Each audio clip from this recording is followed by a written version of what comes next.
Thank you for the call. Welcome back, everybody, ladies and gentlemen, boys and girls.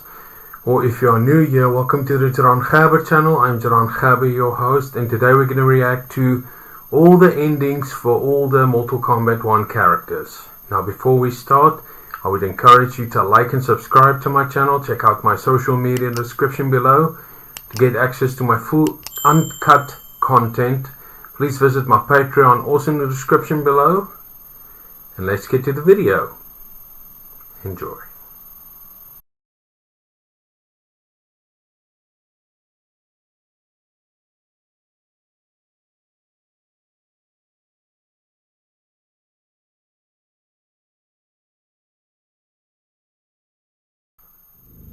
From the time he encountered the mysterious Yorg Kosha, my master has known other worlds and other planes exist. Long has he dreamed of visiting them and availing himself of their pleasures. So when he learned that one of these worlds faced an unimaginable evil, he did not hesitate to heed its call for aid. But even his wildest imaginings could not prepare him for these gigantic, hideous beasts. If not annihilated, they would consume this world. And after that, fill their bellies with ours. Pleased with his new allies, and eager for the adventure this new world afforded, Conan chose to stay here once the battle was won. Many wars did he fight. Honor and fear were heaped upon his name. In time, it became legend. One minute, I'm in Woodsboro, closing in for the kill. Then the next, somehow, I'm here. How did it happen, and why? Don't know, and I don't care. What I do know is I'm gonna sink my teeth into this plot twist. But people here don't know me. And if I'm gonna relish making mayhem, I need 'em fucking scared. Live streaming some kills will do the trick. The shredded flesh and splattered blood will go viral. And that's when the fun really begins. I can't wait to start stacking bodies, to see the eyes go dark as they die. I do this right, someone will want to turn it into a video game. And they say I'm a psycho. Yeah, that's awesome. How the Terminator came to this timeline is unknown. The danger he poses to it, sadly not. As he began his murderous rampage, all in the realms stood horrified. All, that is, except Sector. Oh. To her, he was the perfect weapon. One that once added to its arsenal would make the Lin Kuei invincible. Upon capturing him, Sector worked feverishly to commandeer the Terminator's cybernetic mind. But she underestimated his machine intelligence. He broke free and quickly seized control of Sector's factory. Soon, it was producing Terminators by the thousands. They have caused death and destruction on a scale unimaginable. Not even my godly power can stop them. Our options and our time are running out. If we cannot soon find an answer, this timeline's flesh and blood beings will be obliterated. I second Project that. Starfish? Project Butterfly? Crazy town. Both of them. But neither was as fucked up as Project Magician. I was way over my head with Eclipse. I mean, the dude's a goddamn god. Somehow, though, I got his back to the wall. Freaked him out so bad, he cast a spell that sent me here. I guess he thought sending me here would finish me? But I tell you, I feel like I've come home. This place needs peace. Bad. And like me, folks here will do whatever it takes to get it. So bring on Shao, Reiko, and those dickhead sorcerers. I'll drop them all first chance I get. You go, John Cena. Desperate to avoid defeat, Titan Shang Tsung had stolen me from my timeline to set me against Liu Kang. He assumed a Viltrumite would shift combat in his favor. Shang Tsung was right, of course, but he was blinded by ambition and failed to consider that my only true loyalty is to the Viltrum Empire. In my home timeline, my mission to pacify Earth for Viltrum had been left incomplete. I thought I could redeem myself by delivering this new timeline. New realms, new species, all ours for the taking. For a few years, annexing realms satisfied the Empire's hunger for conquest. But my people have excellent memory. I knew sooner or later we would return to our own timeline, to Earth, to finish my original mission. I only hope my son has had time enough to prepare. How many times have I saved them? I give and give and give, but no, I laser a few measly, innocent bystanders, and suddenly they're all, "What have you done for me lately?" I guess they forgot there's only one true justice in this world. Me. But of course, that was before things got weird. Gotta admit, a portal from another dimension opening up and demons pouring out wasn't how I thought Tuesday was gonna go. But then again, that multiverse crap is all the rage lately, so who knows? And the same ungrateful crybabies who whined about me lasering a few dozen nobodies, now they beg me to save them. So I save the world again. I mean, it's my world. Can't let a bunch of demons disrespect me. After I finished them off, their portal or whatever was still open, which could only mean one thing.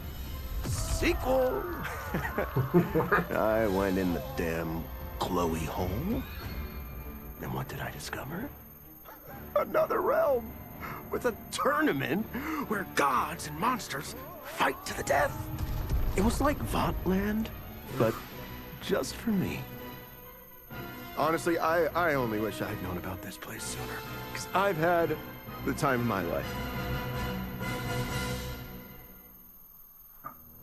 Though Kuai Liang had accepted me as a Shirai Ryu, many of his warriors could not. The bloodshed at the wedding had left many injured and scarred. Their hearts understandably simmered in bitterness. It boiled over one day as we trained. A push became a shove, and suddenly I was fighting for my life. After he intervened, Kuai Liang banished the instigators. It made me ill, how my presence was disrupting the clan. It was no way to repay Kuai Liang's mercy. So, I offered to resign, and asked for those who attacked me to be reinstated. But instead of ending my time with the Shirai Ryu, my gesture heralded a new beginning. It gave those still resentful of me pause, enough for them to permit me a fair chance to prove myself. Given the circumstances, it is all I can ask. Though I had returned to the temple after Titan Havoc's defeat, I remained livid. Livid with Bihan's foolishness. Kuai Liang's betrayal, and Cyrax's defection to his Shirai Ryu. So when Quan Chi arrived to parley, offering to eliminate the upstart clan, I listened. For his services, Quan Chi asked that I retrieve an amulet that was locked away in the Temple of the Elements. No small task, given its wards and guardians. The one worth undertaking, if it would finish the Lin Kuei's rivals. But before I could find the amulet, I found Bihan. There he was, imprisoned and forgotten, when Liu Kang had promised to restore him. As I rescued Bihan, all thought of retrieving Quan Chi's treasure was quickly forgotten. I will never forgive Liu Kang for this betrayal. That he is a god will not stop me from seeking vengeance. As I regained consciousness, I regained my memories. My transformation into a creature of chaos. My defeat of Titan Havoc. And my failed confrontation of Liu Kang. Sector was obsessed with finding the means to purge my soul of Titan Havoc's corruption. She was shocked when I told her she should do no such thing. Infusing my soul with chaos did not damage me. It enriched me. By embracing randomness and chance, I have unlocked vast new powers. My combat is less predictable, more formidable, and radically more lethal. Titan Havoc gave me these gifts to use in fomenting his chaos. Instead, I will use them to fight for the Lin Kuei. Kang, the Shaolin, my brother and his clan, will yield in terror when confronted by my perfection.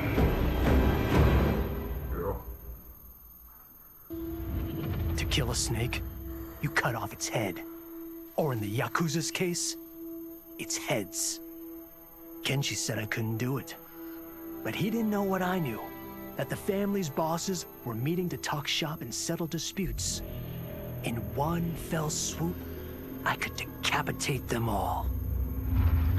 As I nursed whiskey and negotiated, I waited. My moment came, then was cut short when a fiery portal opened. Out of it stepped men I'd never seen before. And from the boss's low bows and averted eyes, I could tell they were the ones really in charge. Listening in, I learned they run the Red Dragon, an ancient clan secretly behind all of Earthrealm's crime families. I could crush the Yakuza, but these Red Dragon would simply replace it. Probably with something even worse. I'm facing a powerful new enemy in my war on the underworld. One I never saw coming. And I've got to finish them.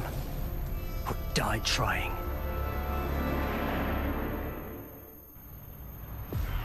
For a moment, Jared took control.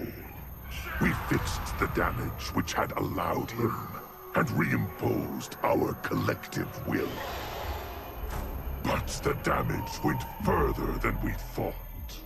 Without Quan Chi's aid, the spell which birthed us would fail. All of our souls would die. We freed the sorcerer from captivity. But after healing us, he betrayed us. He schemed to make us his slave once again. Combat was fierce, yet we persisted, finding strength in the unique abilities of our collected souls. Now we must decide our future path. Reconciling our desires will be difficult, but reconcile them we must. If not, we will be consumed by civil war.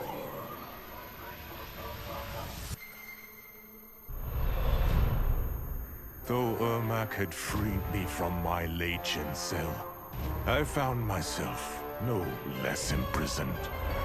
I had no allies, no benefactor, and no obvious path back to power. And power is what I crave. But why should I settle for the scant abilities of someone who is an underling sorcerer? I should be the one who controls history, who bends people and events to my whim. I should control the hourglass and wield it as the keeper of time. While I search the realms for the hourglass, I further master the dark magic needed to destroy Liu Kang. My quest may take a lifetime, but it will be worth it. For when I succeed, I will achieve omnipotence. After escaping Lei Chin prison, I was hounded by the Imperial Police. I needed a place to hide and to recuperate while I plotted the best way forward. I knew the remote canton of my youth would be perfect. To escape capture, I traveled by sea. Little did I know that a gargantuan storm was brewing. My tiny craft was smashed apart. I closed my eyes, waiting to drown, hoping that the Netherrealm wouldn't claim my soul. But when I reopened them, I found myself not in hell, but on a deserted island. From its ruins, I could tell that great sorcerers had once lived there. In the caves beneath the ruins, I found what I can only describe as a well of souls. Once I learn how to wield its power, I will become invincible. With General Shao freed from prison, we began raising a new army against the royal family. Though many were eager recruits, few were good at soldiering. It was so bad, the general was forced to change tactics. He decided that we needed a doomsday weapon. That weapon isn't a thing, though. It is a monster. Onaga, the Dragon King. The general told me the old legends were true. That his ancient ancestor defeated Onaga, trapping him deep inside Mount Sagan. The Dragon King is still there today. His pent-up fury waiting to be unleashed. Because Onaga is so dangerous, the general wouldn't risk trying to tame him before. But now, he feels we have no choice. Though I likely won't survive, I accept this mission gladly. I can think of no greater honor than to give my life in the General's service. The battle had been lost, but the war isn't over. I won't stop fighting until I take Outworld's throne. That they thought Lei Chin prison would hold me is laughable. Once free, I began planning my next campaign. I would need an unstoppable army to overthrow Melina. Unfortunately, most of my former soldiers lacked the courage to rally to my standard. Rebuilding my army would require finding new recruits. And that task is proving easier than expected. Outworld's golden age has left more than a few behind. Without hope, without power, they eagerly heed my call to tear down Melina's government. After fleeing Outworld, I hadn't expected to return. But then, I also hadn't expected the new Empress to make me an offer I couldn't refuse. To thank me for helping stop General Shao's rebellion, she asked me to be her emissary to the Zaterrans. Going home, bearing the seal of the royal house, I would show, once and for all, that my mutation wasn't to be feared. That it wasn't a source of shame. To my surprise, I was welcomed. But those warm smiles hid a dark secret. I stumbled upon a trove of official records, which showed that my shape-shifting ability isn't unique. Many Zaterrans are born with it, but are killed by their government to keep it from spreading. Who started this barbaric policy? Who is now enforcing it is unknown. But I will find out. And I will put an end to this madness. As the darkness enveloped me, I took a long last look at my family. I did not expect to see them again until their souls joined mine in the living forest. But miraculously, my beloved husband delivered me from oblivion. Though he couldn't save my body, Jared had preserved my soul. Like him and countless others, I am now a part of Ermac. Yet ours is not a peaceful repose. The collected souls within Ermac have their own needs and agendas. Before we can speak as one, we must first reach consensus. I had thought, as the former rulers of Outworld, I and Jared would hold sway. But here we are, two souls among many thousands, fighting for the right to be heard. And if there is one thing we do well together, it is fight. We will win the right to govern Ermac as we once had governed Outworld.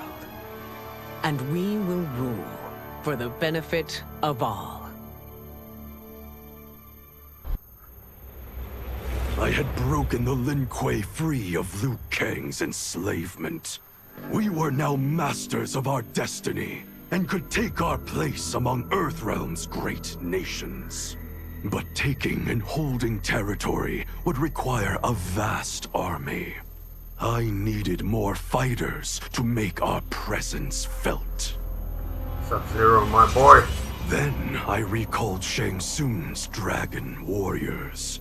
An army of them would be unstoppable. But trafficking in such strong magic would surely draw Liu Kang's attention. Sector advised that we avoid detection by building our army using science, not sorcery. We've invested much into this endeavor, and we are beginning to see results. Once again proving the depths of Sector's genius. When we are done, all of Earthrealm will honor our desires and heed our demands. If not, they will face the Lin Kuei's wrath. Kuai Liang and I were working hard to build our new clan. But even with the help of his close friend Harumi, it was difficult. The biggest problem was finding the right initiates. Then, one night, while walking outside Harumi's compound, I was attacked. I thought at first it was a Lin Kuei assassin, but his strikes were too uncertain, too angry. Smoke. My attacker, it turns out, was a boy. Homeless and hungry, his assault was born of desperation. He needed money so that he could eat. It was like looking at myself 15 years ago. I would have ended up just like him if the Lin Kuei hadn't taken me in. So I took the boy to Kuai Liang, who also appreciated his fire. We made him our first initiate. The boy's name? Hanzo Hasashi. No sooner had Titan Shang Tsung been defeated than Bi-Han and his loyalists hunted us down. Outnumbered, we fled to Japan. There, we sought refuge from an old family friend. As children, we played together. But Harumi Shirai was a woman now, the head of her clan. Her strength, beauty, and intellect awed me. Also incensed by Bi-Han's betrayal, Harumi agreed to help me forge a new clan, one that would stand against him and defend Earthrealm. Her aid proved invaluable, and as time went on, we grew closer. To honor Harumi and pay respects to my new bride, I named the clan after her, calling it the Shirai Ryu. Now the battle against my brother begins in earnest. The Shirai Ryu won't rest until Bi-Han is defeated and the Lin Kuei's honor restored. Though the barriers between timelines had been rebuilt, there was no question that they could again be broken. Protecting this timeline would require eternal vigilance, so that it could not fall victim to further outside aggression. But nothing in my countless lifetimes had prepared me for this task. In none of them had multiple timelines ever coexisted. Monitoring them for threats was an entirely novel problem. It would require a novel solution. I discovered that though the timelines no longer touched, their meeting had left them intertwined. I can now secretly surveil all timelines, keeping watch for potential danger. It pleases me to do this service for the new era. Lord Liu Kang may rest assured that it is secure.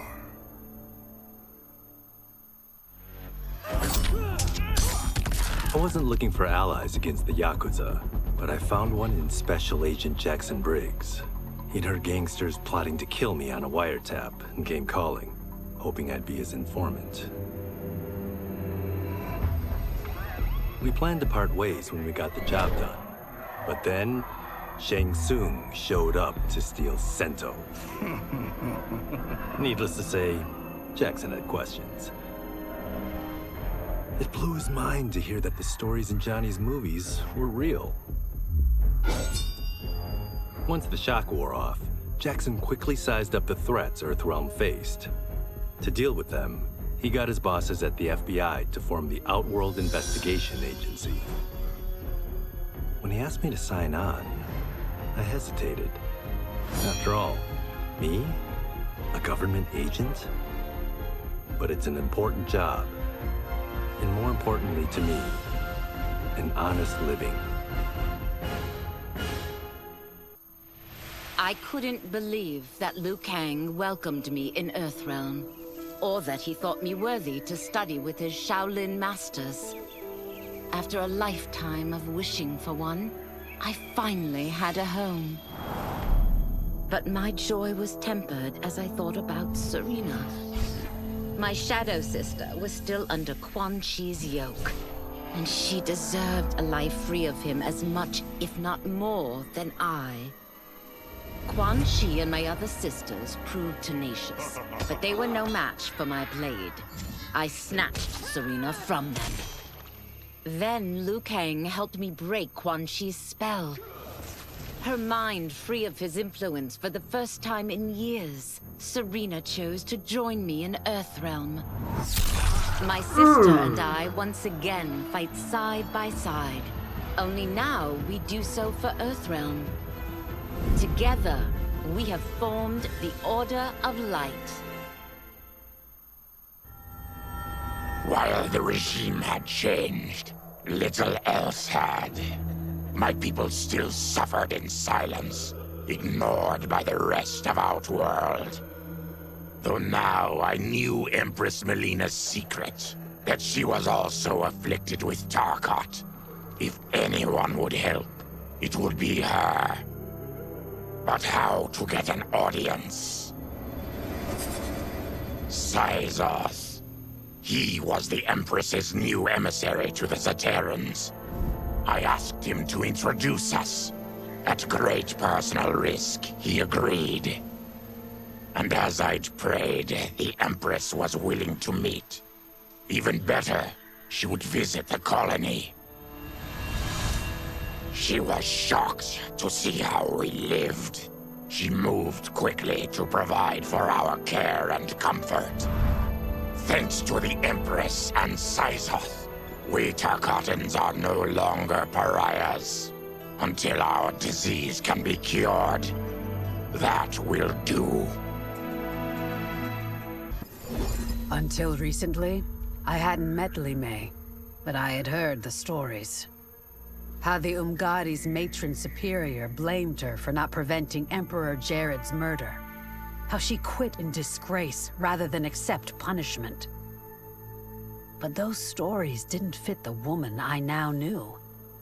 Limei would never have been so negligent. Eventually, I uncovered the truth. The failures and mistakes which led to the Emperor's murder, they resulted from poor decisions made by the Matron Superior themselves. They made Limei their scapegoat. When the Empress found out, she wanted the Umgadi disbanded. But I convinced her that it could be reformed. To make sure it did, she put me in charge. I am humbled by this sacred responsibility. The Umgadi, my sisters, they are my life. I will not let them be brought down by the acts of a selfish few. General Shao's revolt left Outworld's armies in tatters. We were vulnerable to enemies both foreign and domestic. That's why my sister asked me to take command, to stitch her military back together and purge Shao's loyalists within it. She trusted only me with the task. The soldiers, however, had little faith. They thought me a spoiled dilettante, unprepared and unfit to serve. That I could fight mattered little. All that mattered was that I wasn't one of them. I finally earned their loyalty by orchestrating an epic victory over Shao and his rebels. Though the general himself escaped, his forces were smashed. For as long as I am able, I will lead the Empress's armies in defense of Outworld. Through strength, we will achieve peace. My loyal partner had warned me. Reclaiming my power as Keeper of Time might have unforeseen consequences. In this, as in most things, he proved prescient. The process I had undergone did irreparable harm to my body. Taking back my power had cost me my immortality. While my lifespan would still stretch across eons, I would one day perish. And if the war with Titan Shang Tsung taught me anything, it is that this timeline is not safe without a protector. Yet I had never given thought to choosing a successor. Who is it that could replace me and protect my new era? Sub-Zero, come on. The answer, of course, is Geras. Tireless and meticulous, he is perfectly suited to be entrusted with this grave duty. And no one knows better the temptations of the Hourglass. I have no doubt he will be above them. Since this whole thing kicked off, I'd wondered why Liu Kang chose me to be a champion. I mean, sure, I was killing it as a martial arts star, but it's one thing when it's all for show. It's different when you're playing for keeps. Then Liu Kang let me in, on his master plan. He wanted the masses to know about the world beyond them, the one filled with gods and monsters, and he wanted me to tell him about it. But I knew revealing the truth all at once would be too shocking of a plot twist for most. That's why I pitched doing a bunch of stories, to slowly get people used to it. And if there's one thing I can do, besides kick ass in combat, it's build a cinematic universe. I'm serving up movies, streaming series, games, you name it. I like that I'm doing a public service. And it doesn't hurt that I'm making more than a few bucks. It's the kind of synergy that would make any studio mogul proud. It was inevitable that the Shaolin Masters had me join them. They knew just how much future initiates could learn from me. Shujinko was one of my earliest. His ability to absorb anyone's powers and skills was amazing. With the right training, he could become our greatest champion. I knew that I alone could give it to him. But as his proficiency grew, so did his ego. In love with himself and his power, Shujinko became a threat to the realms. He hadn't learned humility, because I wasn't the one who could teach it. I should have listened to Raiden's warning and not tried to train Shujinko alone.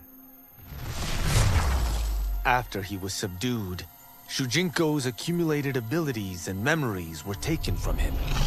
He is once again a new initiate, ready to begin his training.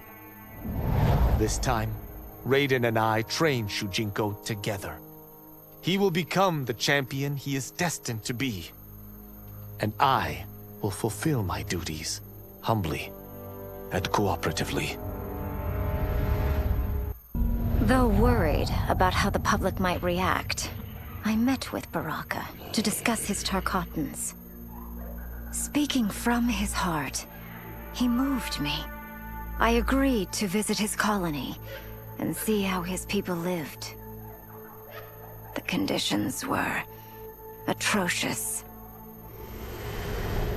This was one of my mother's few mistakes. Like all Outworlders, she treated Tarkatans with scorn. What they deserved from us was compassion. And the only way to get it for them was to reveal my affliction. To show all my subjects that even an empress could get Tarkat.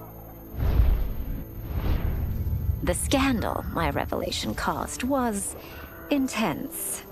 But with the help of Kitana and Tanya, I emerged from it a stronger empress than ever. My honesty, empathy, and resolve won over my remaining doubters.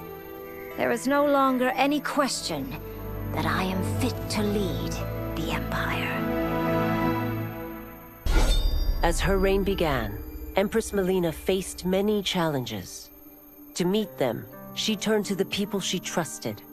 Her sister to lead her army, and me to lead her Imperial police. Though I missed Empress Sindel dearly, I was glad my ties with her family had been mended. But while it was an honor to be made responsible for Outworld's internal security, I soon realized accepting the appointment was a mistake. I'm not cut out to be a bureaucrat, nor am I patient enough to navigate the Imperial Court's politics.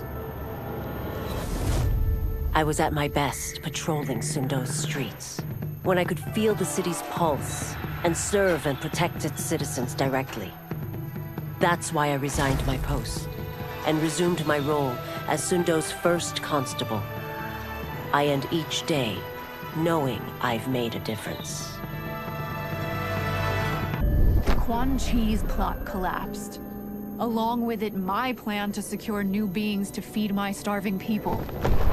Because I'd advocated for partnering with him, I was held responsible. If I didn't seize for Viternus' new feeding grounds, the Coven would banish me. But then, I had a revelation. I didn't need to conquer realms to feed my people. I simply needed to capture enough beings to breed them. Once they multiply, Veternus will have a limitless, renewable source of food. And I only need a few thousand to start. A number so small compared to the billions in the realms that no one will notice as people go missing.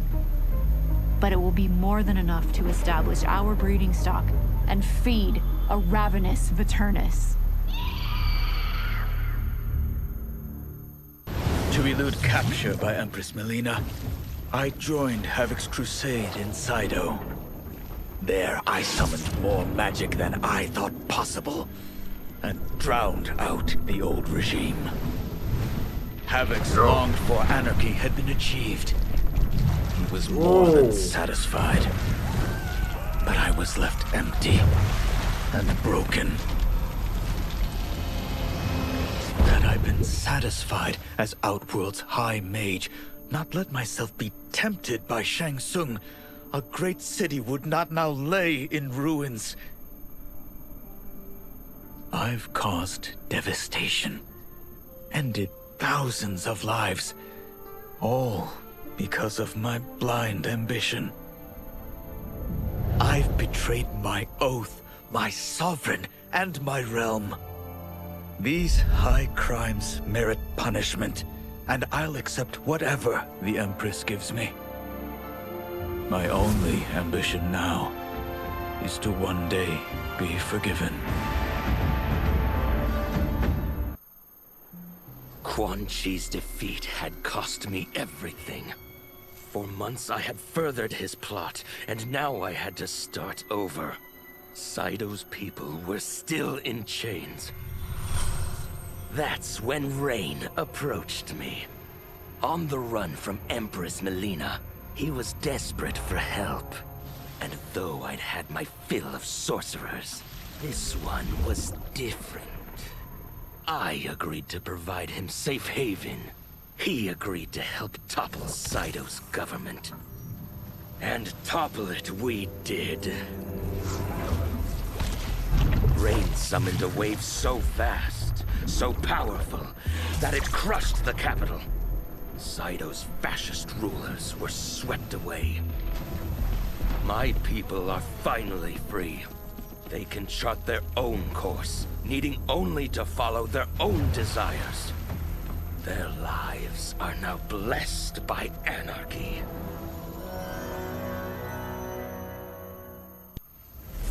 Were it not for my godly counterpart, I would not have survived the battle against Titan Shang Tsung. Meeting him, though, raised questions. Why did I replace him in this new era? Why was I made mortal?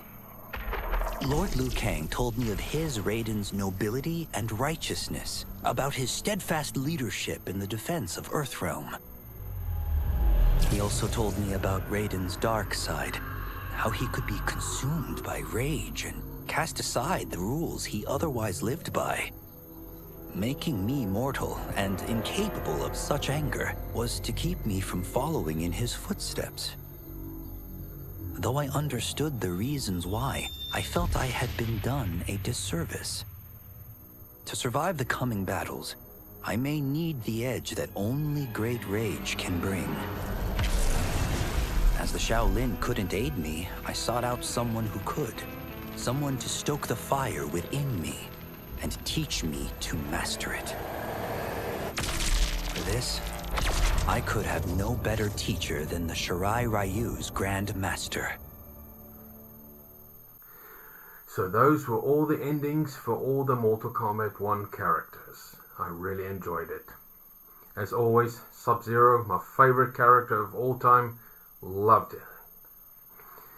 I have to say this, and I'm going to say it 1,000 times. Cyrax and Sector being females, I'm sorry, I cannot accept that. Cyrax and Sector are males. I don't have anything against females, that's just my preference. Anyway, if you like this video, please give it a thumbs up. Please subscribe to my channel. Check out my social media description below. To get access to my full uncut content, please visit my Patreon, also in the description below. If you want me to react to any other videos, please leave a comment down below. You know where to reach me. And I'll see you in the next video. Goodbye.